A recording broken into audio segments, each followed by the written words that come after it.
Welcome to ஜகாஸ் world. வாங்க எனக்கு ஜகாஸ் வேர்ல்டில் குயிக்காக எப்படி ஒரு மட்டன் பாயா பண்ணலான்னு பார்க்கலாம் வாங்க. இதுக்கு தேங்காய் எதுவும் அரைச்சி ஊற்றாமல் நான் மட்டன் பாயா பண்ணியிருக்கேன். இது எப்படி பண்ணலான்னு பார்க்கலாம் வாங்க. இதுக்கு நான் 1/4 கிலோ மட்டனில் 2 டம்ளர் தண்ணி சேர்த்துருக்கேன். 1 ஸ்பூன் மஞ்சள் தூள், 5-6 பூ லவங்கம், 1 துண்டு பட்டை, கொஞ்சம் உப்பு சேர்த்துருக்கேன், 1 ஸ்பூன் அளவு இஞ்சி பூண்டு பேஸ்ட்டு. இதெல்லாம் போட்டுட்டு 1/2 ஸ்பூன் அளவு மிளகுத்தூளும் சேர்த்துக்கோங்க. சேர்த்துட்டு ஒரு 5-6 விசில் விட்டு எடுத்துக்கோங்க. கடாயில் 1 ஸ்பூன் போல் எண்ணெய் ஊற்றிக்கோங்க. ஒரு 6-7 பல் பூண்டு போட்டுக்கோங்க. 1 துண்டு அளவு இஞ்சி போட்டுக்கோங்க.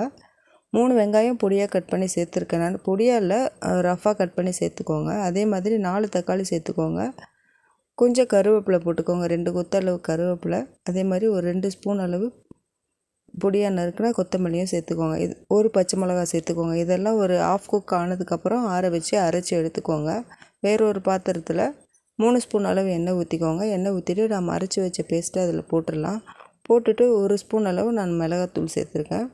உங்களுக்கு காரம் வேணும்னா இன்னொரு 1/2 ஸ்பூன் அளவு கூட நீங்கள் சேர்த்துக்கோங்க. ஏன்னா நம்ம ஆல்ரெடி மிளகுத்தூளும் போட்டிருக்கோம், மிளகாவும் போட்டிருக்கோம். அதுக்காக நான் தான் 1 ஸ்பூன் அளவு போட்டிருக்கேன். இன்னும் நம்ம திரும்பவும் மிளகுத்தூளும் கொஞ்சம் சேர்ப்போம், அதுக்காக கொஞ்சம் பார்த்து சேர்த்துக்கோங்க.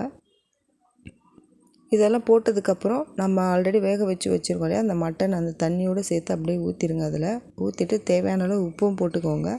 போட்டுட்டு ஒரு 5 நிமிஷம் ஸ்டவ்வில் இருந்தால் போதும். ஏன்னா நம்ம ஆல்ரெடி தக்காளி, வெங்காயம் இதெல்லாம் நல்லா வதக்கி தான் அரைச்சிருக்கோம். அதனால் ரொம்ப நேரம் இருக்கணும்னு அவசியம் இல்லை.